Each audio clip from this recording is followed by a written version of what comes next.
Hi, everybody. My name's Caden. I'm Jaden. I'm Eli. And I'm Jason. And we are the Yahoo and the Torah channel, and we thank you guys very, very much for hanging out with us, for joining us. It is a Shavuot, which is a festival. It is a feast time. It is a time when we have received the Ten Commandments back in the days. And for those who are celebrating today, much love to you guys. And for those who celebrated last week, much love to you guys. And for those who aren't celebrating, we hope that you guys will celebrate it. And we got much love to you guys as well. And there are times and there are things that we are told we need to keep, that we need to observe, that our Creator has told us to. And that is one of them. And so that is in the Torah, which the Torah is Genesis, Exodus, Leviticus, Numbers, and Deuteronomy. And inside that Torah, you will find the guides to life, and you will find everything that you guys are looking for, which is hopefully the kingdom path. And that kingdom path is not only a path with only a Messiah, which is who most people call Jesus, but his name is Yahushua.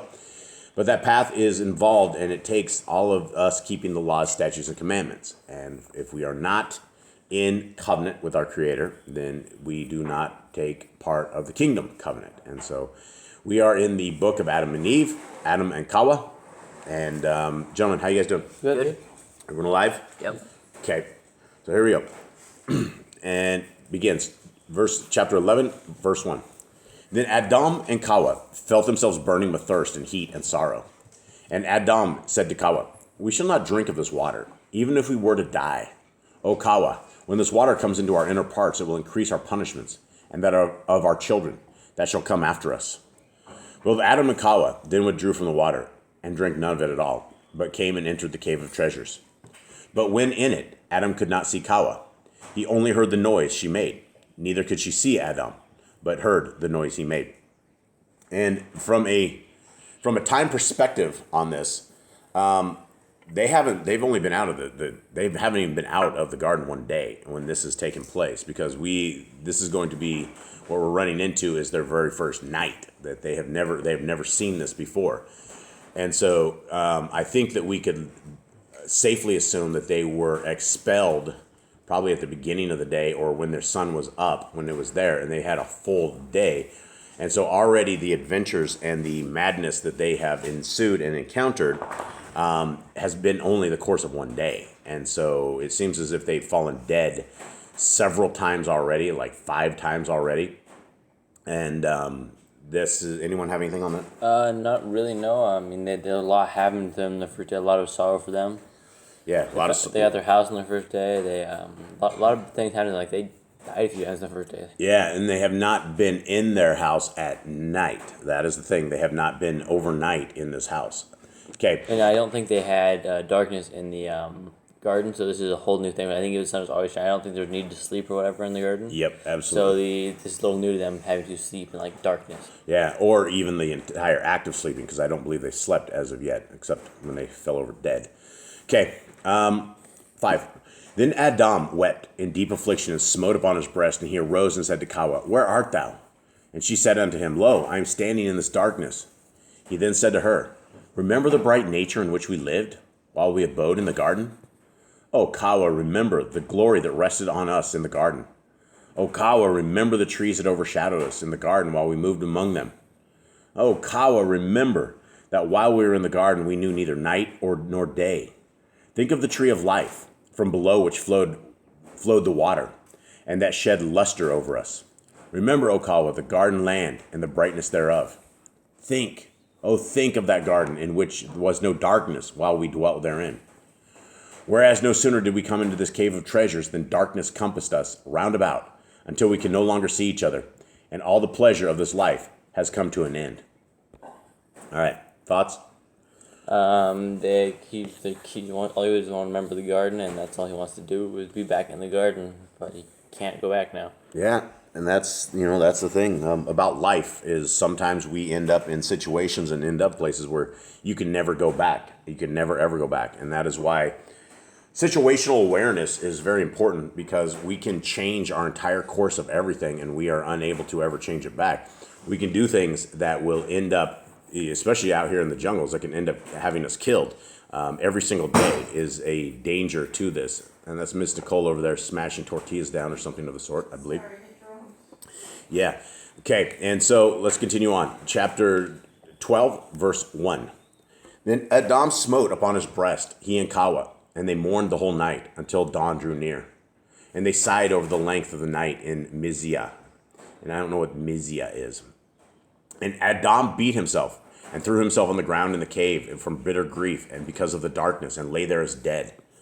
But Ḥawwah heard the noise he made in falling upon the earth, and she felt about for him with her hands, and found him like a corpse. Then she was afraid, speechless, and remained by him. But the merciful Yahuwah looked on the death of Aḍam, and on Ḥawwah's silence from fear of the darkness. And the word of Elohim came unto Aḍam, and raised him from his death, and opened Ḥawwah's mouth that she might speak. Then Aḍam rose in the cave and said, O Elohim, wherefore has light departed from us, and darkness came over us? Wherefore dost thou leave us in this long darkness? Why wilt thou plague us thus? And this darkness, O Yahuwah, where was it ere it came upon us? It is such that we cannot see each other. For so long as we were in the garden, we neither saw nor even knew what darkness is.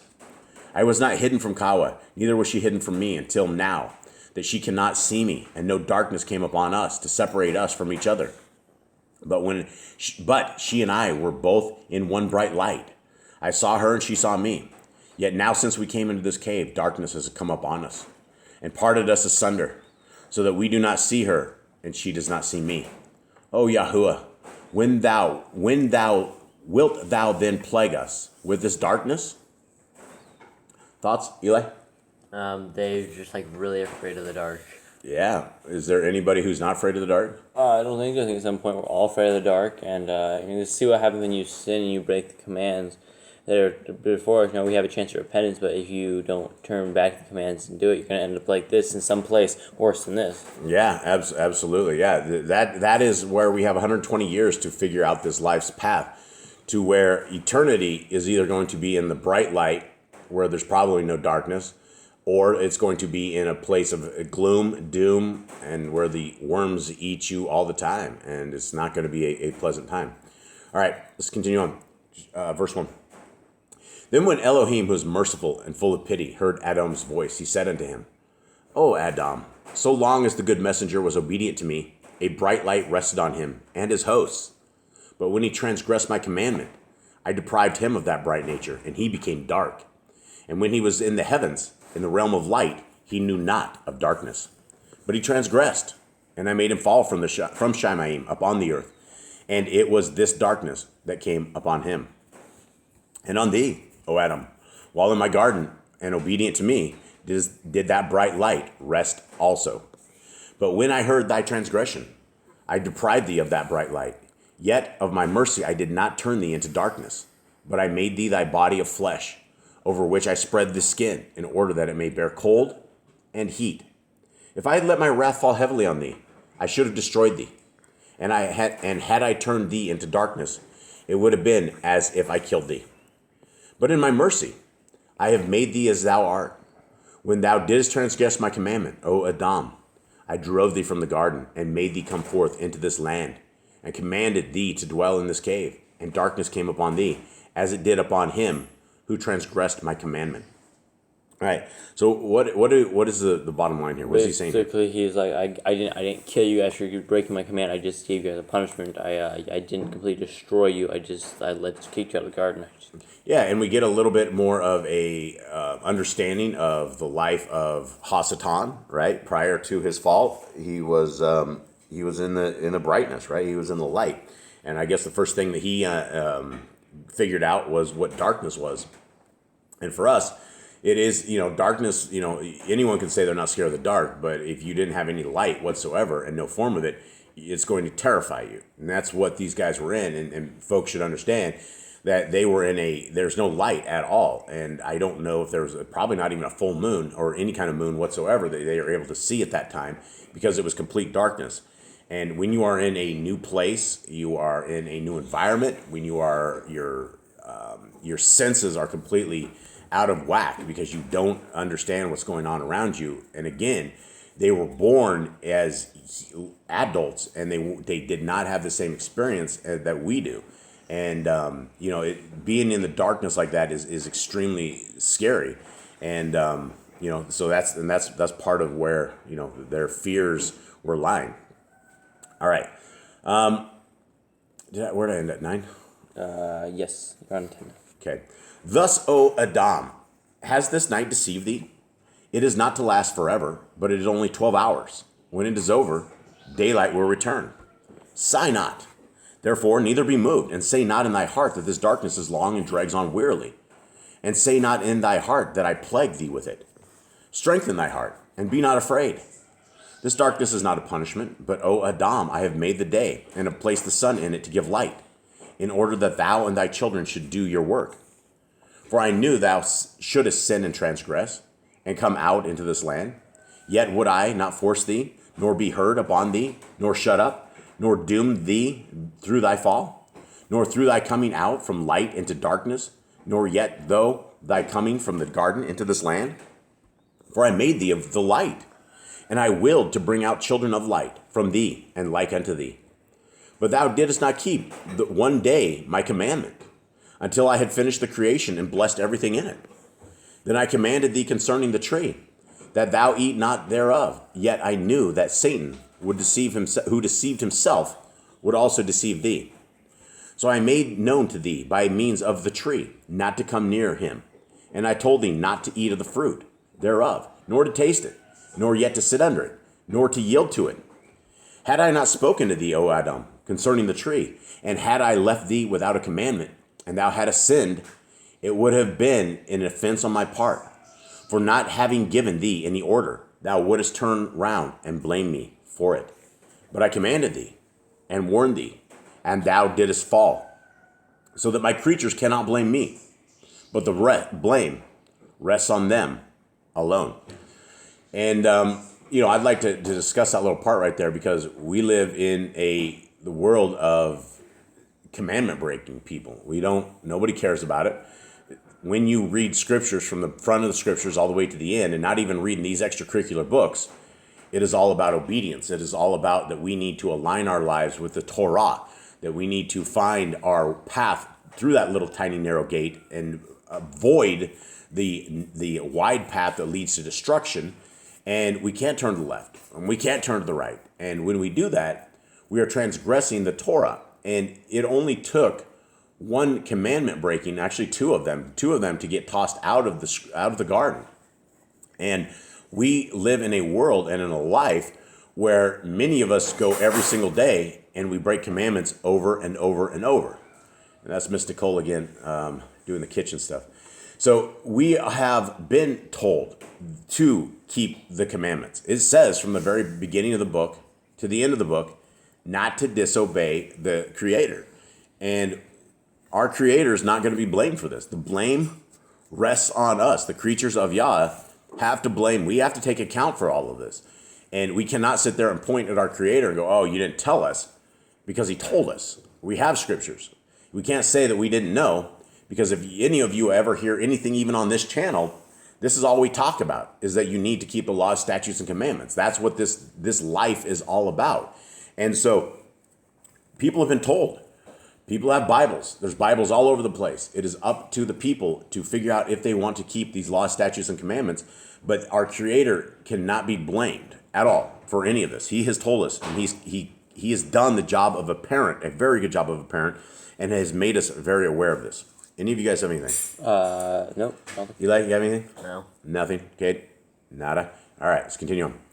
But I commanded thee and warned thee, and thou didst fall, so that my creatures cannot blame me, but the blame rests on them alone. And O Aḍam, I have made the day for thee, and for thy children after thee, for them to work and toil therein. And I have made the night for them to rest in it from their work, and for the beasts of the field to go forth by night and seek their food. But little of darkness now remains, O Aḍam, and daylight will soon appear. All right, let's do 14. I think we will call it this one. And this is an interesting one that we can very much discuss. And I see a typo there because it starts at 14 instead of 1. So we'll have to get that one in. Okay, verse 1. Then Aḍam said unto Elohim, O Yahuwah, take thou my soul, and let me not see this gloom anymore, or remove me to some place where there is no darkness. But Elohim said to Aḍam, Verily I say unto thee, this darkness will pass from thee. Every day I have determined for thee, until the fulfillment of my covenant, when I will save thee and bring thee back again into the garden, into the abode of light that thou longest for, wherein is no darkness. I will bring thee to it in the kingdom of Shemaim. And again, Elohim said unto Aḍam, all this misery that thou hast made to take upon thee because of thy transgression will not free thee from the hand of Satan, and will not save thee. But I will, when I come down from the Shemaim, and shall become flesh of thy seed, and take upon me the infirmity from which thou sufferest. Then the darkness that came upon thee in this cave shall come upon me in the grave, when I am in the flesh of thy seed. And I, who am without years, shall be subject to the reckoning of years, of times, of months, and of days. And I shall be reckoned as one of the sons of men in order to save thee. And Elohim ceased to commune with Aḍam. Now, the Trinitarians would probably take this right here and go, this is it. This is our case right here. Our Creator says he's coming down from the Shemaim and he's going to make himself part of the humanity, and this is it. This is the proof that we're looking for. What answers or what response would we say to this, gentlemen? That he sends down his Torah, that he never died. Yeah, and is the son of Elohim, if you're sending down your son, if in your place, if you are sending down a piece of you, it is not you, right? It is a piece of you. But when your sons go through the same problem, when your family goes through problems, it affects everyone, right? It is not a easy thing. If the son of the Creator is to die, do you think it's going to hurt the heart, mind, and soul of our Creator? Absolutely. Yes. Yeah, he's going to be crushed. He's going to be broken, and he's going to have to go through a tremendous amount of pain and discomfort, and it's not going to be good. And so, this is not one of these things that is, oh, okay, well, this is the Trinity, because it is very, very, very clear. You can read in Deuteronomy 6, our Elohim is one. And sorry, guys, got our kitchen crew in there pounding away again. And this is where we need to very much get reconciled with our Creator and figure out that we only have 120 years to make this happen. And if we are sitting here stuck in the oneness religion, where we believe that our Creator and His Son and the Ruach HaKodesh, and it's all one giant egg, that is a problem. You have to go back to where that came from, and that came from the 325 AD in the Creed of Nicaea. It is all a Catholicism thing. It came from the Catholic Church. It came from a whole bunch of priests, and they all decided this was their new way they were going to look at things, and they're the ones that started this. And nobody ever thought of this. Nobody ever believed it. And now it's part of mainstream doctrine, and everybody has this oneness doctrine. But now, getting back to the final point on this, is that the creatures are not to blame the Creator, because the Creator has equipped us with everything that we need to figure this out. He gave us intelligence. He gave us life. He gave us a brain. He gave us all sorts of things that we are able to do great and wonderful things. And part of those great and wonderful things is we are able to understand what the Torah is about. And it's not a mystery. When you read the Torah, it is not a mystery at all. It is a mystery to those in organized religions, because nobody reads the scriptures. They only have this one guy that sits there on a pulpit and tells everybody what to believe, how to believe, and it is a disgrace when you actually listen to real scriptures, or when you read real scriptures. It's nothing like that at all. And so we are called to be obedient to our Creator, and that will always be the message of the Yahuwah and the Torah channel. That will always be the message of Boss Clan. And it is always the message of scriptures, right? This is nothing new, right? We are not sitting here, speaking anything new. This has been in scriptures since the beginning of time. And we are simply reiterating it to a world that doesn't read scriptures and doesn't seem to care about our Creator, and just doesn't seem to care at all. And so this is us, and we hope that you guys will seek our Creator where He is able to be found. He is able to be found in the Torah of Genesis, Exodus, Leviticus, Numbers, and Deuteronomy. And He's also able to be found in Matthew, Mark, Luke, and John. It's a 9-book combo that when you take those 9 books, the entire process and the entire scriptures comes to life. But without if you only take one half of either side, it doesn't make a tremendous amount of sense. You don't have the full story. And even if you took the Torah, it does make a lot of sense. But then we need our Melchizedek priest. We need our perfect sacrifice, the one that was able to come and walk the Torah perfectly, and is our king. And our king is coming back soon. And so it is time that we are walking this walk and walking this path. All right, everybody. I hope you guys have a wonderful day. We're out. All right. Shalom. Shalom.